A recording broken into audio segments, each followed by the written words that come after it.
Condemn সেলের অন্ধকার পেরিয়ে আজ এই মহান সংসদের আলোয় দাঁড়াতে পেরে আমি মহান সৃষ্টিকর্তার প্রতি গভীর কৃতজ্ঞতা জ্ঞাপন করছি। আমি কৃতজ্ঞতা জ্ঞাপন করছি মাননীয় প্রধানমন্ত্রী সহ জাতীয়তাবাদী দলের সকল পর্যায়ের নেতৃবৃন্দর কাছে, যারা আমার পাশে সহযোদ্ধা হিসেবে পাশে ছিলেন। সেই অভিজ্ঞতা থেকেই আমি জানি অসহায় মানুষের সামনে সময় মতো রাষ্ট্রীয় সহায়তা দরজা খুলে যাওয়া কতখানি জরুরি। আজ আমি ৭১ বিধির অধীনে নারী ও শিশু নির্যাতন শিকার ব্যক্তিদের জন্য ওয়ান স্টপ ক্রাইসিস সেন্টার এবং সেলের কার্যকারিতা, নিরাপদ আশ্রয় এবং পুনর্বাসনের ব্যবস্থার বিষয়ে মাননীয় মহিলা ও শিশু বিষয়ক মন্ত্রী মহোদয়ের দৃষ্টি আকর্ষণ করছি। মাননীয় স্পিকার, আমি আজ একজন সংসদ সদস্য এবং একজন কন্যা সন্তানের মা হিসেবে জানতে চাই, এদেশের প্রতিটি মায়ের বুকের ভিতরে অদৃশ্য ভয়টি দূর করার দায়িত্ব কার? সাম্প্রতিক তথ্য আমাদেরকে স্তব্ধ করে দেয়।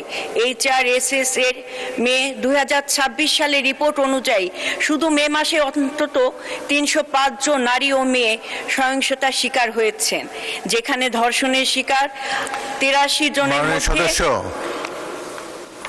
আপনার নোটিশে তো এসব কিছুই নাই যা আপনি বলছেন। আমি কিছু পয়েন্ট যুক্ত করছি। শুনেন, আপনি এখন নোটিশটা পড়েন, তারপরে আবার প্রশ্ন করার সুযোগ পাবেন, তখন বাড়তি কথা বলতে পারবেন। এখন নোটিশটা পড়ুন। ধন্যবাদ মাননীয় স্পিকার। নারী ও শিশু কন্যার প্রতি সহিংসতা আজ আমাদের সমাজে গভীরতম উদ্বেগের একটি কারণ। বাংলাদেশ পরিসংখ্যান ব্যুরো UNFPA এর 2024 অনুযায়ী দেশের 76% নারী জীবনে অন্তত একবার স্বামী ও ঘনিষ্ঠ জনের সহিংসতার শিকার হয়েছেন এবং 62% ভুক্তভোগী এখনো তাদের অভিজ্ঞতা কারোর সাথে প্রকাশ করতে পারে নাই। এই নীরবতা শুধু ভয় বা লজ্জার বিষয় নয়, এই অসহায় ব্যবস্থার প্রতি আস্থা, নিরাপত্তা এবং সহজলভ্যতার প্রশ্নও সামনে আসে। একজন নারী হিসেবে, একজন মা হিসেবে আমি প্রশ্ন করতেই চাই, একজন নারী যদি ঘরে নিরাপদ না হন, একজন কন্যা সন্তান যদি পরিচিত পরিবেশে নিরাপদ না থাকে, তবে আমরা তাদের স্বাধীনভাবে বাঁচার কোন সাহস দেব?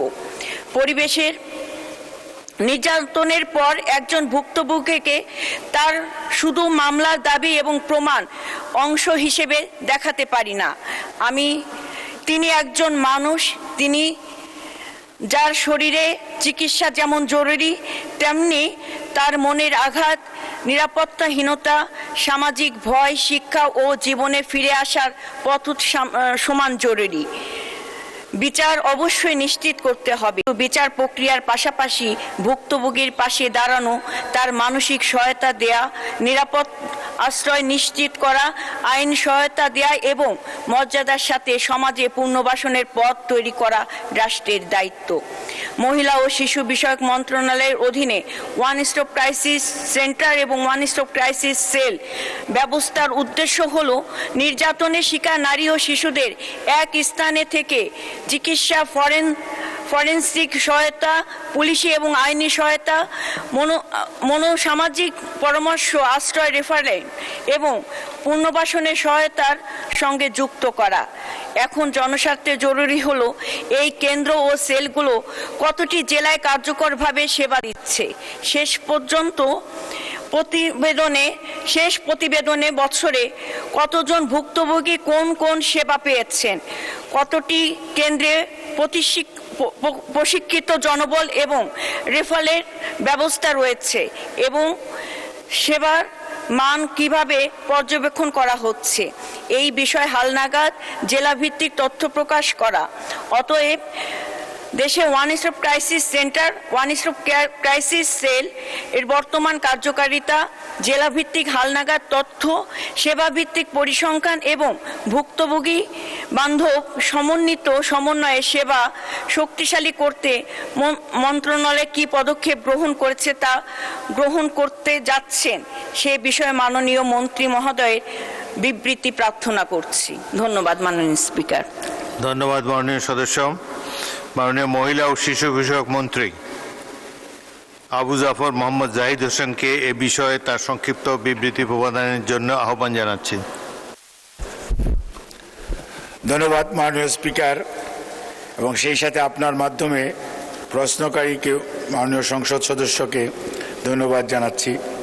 অত্যন্ত গুরুত্বপূর্ণ এবং এই সময়ের জন্য বেশ আলোচিত একটি বিষয় উনি ৭১ বিধিতে তুলেছেন, সেজন্য ওয়ান স্টপ ক্রাইসিস সেন্টার মাননীয় স্পিকার, এইটি দেশনেত্রী বেগম খালেদা জিয়া যখন প্রধানমন্ত্রী ছিলেন সেই সময়ে, যেমন খুরশিদ জাহান হক উনি শিশু এবং মহিলা বিষয়ক মন্ত্রণালয়ের দায়িত্বে নিয়োজিত ছিলেন, ওই সময় বাংলাদেশ জাতীয়তাবাদী দলের নেতৃত্বে যে সরকার, তারা এটি সর্বপ্রথম প্রচলন করেছিল। কাজেই এর ধারাবাহিকতায় ওয়ান স্টপ ক্রাইসিস সেন্টারগুলি তখন সর্বপ্রথম ৮টি পুরনো মেডিকেল কলেজে স্টার্ট হয়েছিল। পরবর্তীতে এটি ৮-৬-১৪ অর্থাৎ আরও ৬টি যে নতুন মেডিকেল কলেজ, সেখানে এটি চালু হয়েছিল এবং ১৪টি সেন্টারে এটি একটি সমন্বিত one stop crisis centre. Means হচ্ছে এখানে চিকিৎসাও যেমন দেওয়া হবে, আইনি সহায়তা যেমন দেওয়া হবে, এবং এই আইনি সহায়তা পাওয়ার জন্য যে আপনার ডিএনএ অর্থাৎ সাপোর্ট বা ফরেন্সিক সহায়তা যাকে আমরা বলি সেটি, এবং সেই সাথে ওই সমস্ত ভিকটিম যারা হয় তাদেরকে পুনর্বাসন করা এবং সমাজে পুনর্বাসিত করার সমন্বিত কার্যক্রম পরিচালনা করার জন্যই ওয়ান স্টপ ক্রাইসিস সেন্টার চালু করা হয়। এবং এইটি এখন পর্যন্ত ওই ১৪টি ওসিসি বর্তমানে রয়েছে, পরবর্তীতে শুধুমাত্র একটি যোগ হয়েছে, এখন 15টি ওসিসি। কিন্তু এখানে একজন উনি জানতে চেয়েছেন জনবল, প্রশিক্ষিত জনবল প্রত্যেকটির জন্য 22 জন করে থাকার কথা। তার মধ্যে 4 জন চিকিৎসক, 6 জন নার্স, 4 জন পুলিশ কর্মকর্তা, 1 জন ক্লিনিক্যাল সাইকোলজিস্ট, 1 জন আইন কর্মকর্তা, 1 জন সহায়ক মানে কম্পিউটার অপারেটর সহায়ক জনবল, আরও 5 জন।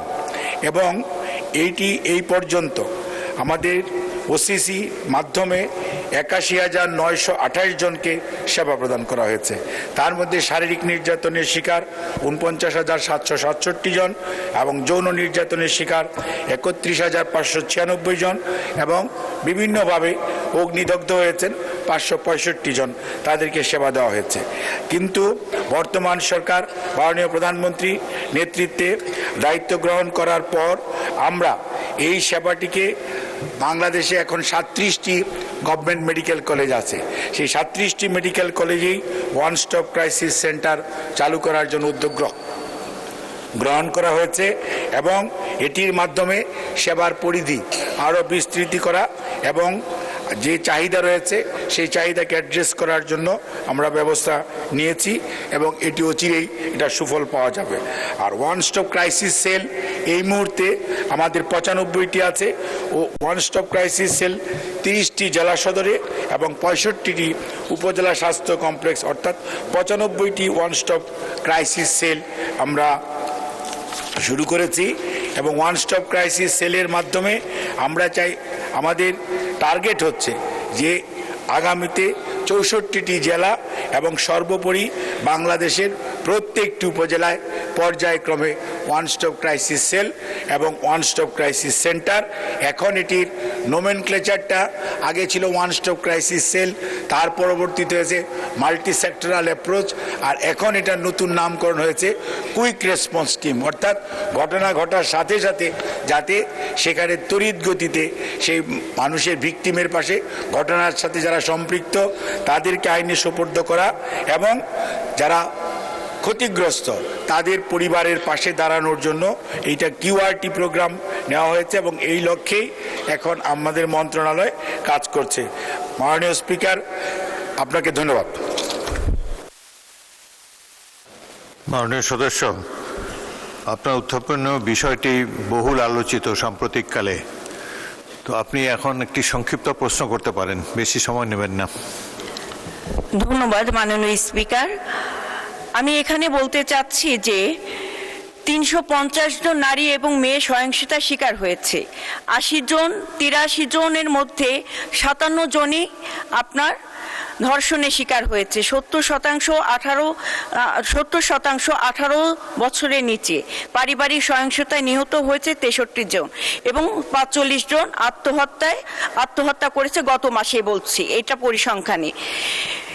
বিএসএস এবং ইউএনএফপিএ 2024 সালের জরিপে বলছে দেশের 76% নারী জীবনে কখনো না কখনো শারীরিক এবং মানসিক নির্যাতনের শিকার হয়েছে তার ঘনিষ্ঠ নিকট আত্মীয় দ্বারা, কিন্তু 62% ভুক্তভোগী কখনোই মুখ খোলে নাই। এখানে আমার প্রশ্ন, যে নারী ভয়ে কথা বলতে পারে না সে বিচার পাবে কি করে? মাননীয় স্পিকার, আদালতের রায় আসতে সময় লাগে। তাৎক্ষণিক চিকিৎসা এবং সুরক্ষায় সমন্বিত যে উদ্দেশ্য নিয়ে ওয়ান স্টপ ক্রাইসিস সেন্টার গঠিত হয়েছে তার অবস্থান বাংলাদেশে এখন খুব একটা বেশি ভালো বলে পরিসংখ্যান বলছে না। ঢাকা মেডিকেল কলেজের মতো মূল স্কিমে ওয়ান স্টপ ক্রাইসিস সেন্টারই চরম সীমাবদ্ধতা রয়েছে। পর্যাপ্ত সম্পদ, প্রশিক্ষিত জনবল এবং পৃথক কাউন্সিলিং রুম, নারী ফরেন্সিক পরীক্ষকের মতো সীমাবদ্ধতা এখানে ঘাটতি রয়েছে। মাননীয় মন্ত্রী মহোদয় জানিয়েছেন 95টি সেলের বর্তমান বাস্তবতার অগ্রগতি। আমি ধন্যবাদ জানাচ্ছি। মাননীয় সদস্য মন্ত্রী অনেক ডিটেইল উত্তর দিয়েছে, আপনি একটি প্রশ্ন করুন। জি স্যার, পূর্ববর্তী ফ্যাসিস্ট সরকারের দেখানো শুভঙ্করের ফাঁকির বাইরে এসে বর্তমান মন্ত্রণালয় শুধু শহরের হাসপাতাল কেন্দ্রিক ব্যবস্থা নয়, বরং ভয় ও সামাজিক চাপের কারণে নীরব থাকা প্রান্তিক অঞ্চলের লোকচক্ষুর আড়ালে ভুক্তভোগী কাছেও এই সেবা পৌঁছে দিতে কি বৈপ্লবিক ব্যবস্থা গ্রহণ করেছেন সেটা আমাদেরকে জানতে হবে। মাননীয় স্পিকার, 109 হলো নারী ও শিশু নির্যাতনের প্রতিরোধ জাতীয় হেল্পলাইন, কিন্তু বিবিএস এবং ইউএনএফপিএ জরিপে দেখা গিয়েছে 2024 সালে মাত্র 22.3% নারী এই 109 হেল্পলাইনের কথা জানেন, 45% নারী 999 এর কথা জানেন, মাত্র 48.5% নারী জানেন কোথায় সহিংসতার অভিযোগ জানাতে হবে। আরো উদ্বেগজনক হলো মাত্র 2% ওয়ান স্টপ ক্রাইসিস সম্পর্কে জানেন। প্রশ্ন করুন, লং স্টেটমেন্ট। আমার এখানে প্রশ্ন হচ্ছে, মাননীয় মন্ত্রী সুনির্দিষ্টভাবে জানাবেন এই ভয়াবহ সচেতনতার ঘাটতি দূর করতে মন্ত্রণালয় কি পদক্ষেপ নেবে এবং মাঠ পর্যায়ে 109, 999 ওয়ান স্টপ ক্রাইসিস সেন্টার সম্পর্কে তথ্য পৌঁছে দিতে কোনো সময় সীমাভিত্তিক পরিকল্পনা গ্রহণ করবেন কিনা? ধন্যবাদ স্পিকার। মাননীয় মন্ত্রী। ধন্যবাদ মাননীয় স্পিকার, এবং আবারও সংসদ সদস্যকে ধন্যবাদ জানাচ্ছি সম্পূরক প্রশ্নের জন্য। যে প্রশ্ন উনি করেছেন এটি একটি সামাজিক ব্যাধি, এবং সেজন্য আমি মাননীয় প্রধানমন্ত্রীর সাথে আমরা আলোচনা করেছি। আমরা এটার জন্য একটি জনসচেতনতা বা গণ আন্দোলন তৈরি করতে চাই। গণসচেতনতা যদি তৈরি করা না যায় তাহলে সমাজে নারী এবং শিশু এদের বিরুদ্ধে এদের অধিকার সুরক্ষা করা এবং তাদের বিরুদ্ধে যে সহিংসতার ঘটনাগুলো ঘটছে সেগুলো প্রতিরোধ করা শুধু একটি মন্ত্রণালয়ের পক্ষে কোনো অবস্থাতেই সম্ভব নয়। এটির জন্য একটি মাল্টি সেক্টরাল এবং সর্বোপরি সামগ্রিকভাবে দেশের সকল সরকারি দল বলেন আর বিরোধী দল বলেন আর এই সংসদের বাইরে যারা আছে তাদের কথা বলেন, সবাইকে নিয়ে আমরা একটি গণসচেতনামূলক প্রোগ্রাম আমরা ফর্মুলেট করেছি এবং কেন্দ্রীয়ভাবে সেন্ট্রাল থেকে শুরু করে একদম প্রত্যেকটি ইউনিয়নের প্রত্যেকটি ওয়ার্ডে, একটা ইউনিয়নে 9টা করে ওয়ার্ড আছে, সেখানে কিশোর কিশোরী যে ক্লাব আছে তাদের অংশগ্রহণ, জনপ্রতিনিধি, স্থানীয় প্রতিনিধি, স্থানীয় গণ্যমান্য ব্যক্তিবর্গ, স্কুল কলেজের মাদ্রাসার শিক্ষক সবাইকে নিয়ে আমরা এই ধরনের জনসচেতনামূলক কর্মসূচি গ্রহণ করা এবং সেই সাথে ডিসিমিনেশন। আমাদের সমস্যাটা বুঝতে হবে। প্রোগ্রামটা যেহেতু লঞ্চ করেছিলেন মরহুমা দেশনেত্রী বেগম খালেদা জিয়া, বিগত 17 বছর যারা ক্ষমতায় ছিলেন তারা এই প্রোগ্রামটির প্রতি কোনো গুরুত্ব দেয় নাই এবং তারা অনেক কথা মুখে বলেছে, কিন্তু বাস্তবে যে কয়টি ওয়ান স্টপ ক্রাইসিস সেন্টার ওই 2006 অক্টোবর পর্যন্ত হয়েছিল, তার পরবর্তীতে এটাকে ডিসিমিনেশন অর্থাৎ বাড়ানোর জন্য কোনো চেষ্টা করে নাই। যেহেতু এই প্রোগ্রাম বিএনপি সরকারের নেওয়া, সেই জন্য এটাকে কীভাবে গলা টিপে বন্ধ করে দেওয়া যায় এবং কোনো একটি প্রোগ্রামকে ফাইন্যান্সিং করা, জনবলকে আরও বেশি মানসিকভাবে অর্থাৎ মোটিভেট করার জন্য তাদের চাকরির সুযোগ সুবিধা কিছুই করা হয় নাই। আমরা এসে দেখেছি এক একজনের বেতন 2 থেকে 3 বছর যাবৎ কেউ বেতন পায় না। এই যে বললো যে আপনার কল সেন্টারের নাম্বার হচ্ছে 109 সবাই কাজ করছে, but they are not getting salary for last 3 years. আমরা কেবল এইবার আসার পর উদ্যোগ গ্রহণ করেছি তাদেরকে থোক থেকে বরাদ্দ দিয়ে তাদের বেতন চালু করার জন্য। কাজে এখানে একটি অত্যন্ত সচতুরভাবে এই দেশের মানুষকে সেবা পাওয়া থেকে বিরত রাখা এবং এক ধরনের প্রতিহিংসামূলক মানসিকতা থেকে দেশের মানুষকে এই সমস্ত কর্মসূচি থেকে যাতে কোনো সেবা গ্রহণ করতে না পারে সেই লক্ষ্যে কাজ করেছে। কাজে আমি আবারও আশ্বস্ত করতে চাই, আমরা একদিকে যেমন আমাদের যে কার্যক্রম এটাকে ব্যাপ্তি ঘটানোর জন্য উদ্যোগ গ্রহণ করেছি, অন্যদিকে জনগণের অংশগ্রহণের মাধ্যমে জনসচেতনতামূলক প্রোগ্রাম বা কর্মসূচি গ্রহণ করে মানুষের মাঝে এটির যে কি কি প্রতিকার নেওয়ার ব্যবস্থা আছে সেটি যেমন ছড়িয়ে দেওয়া এবং প্রতিরোধ করার জন্য মানুষকে উৎসাহিত করা, জনগণকে সম্পৃক্ত করা, সেই লক্ষ্যেই বর্তমান সরকার কাজ করছে। ধন্যবাদ মাননীয় স্পিকার।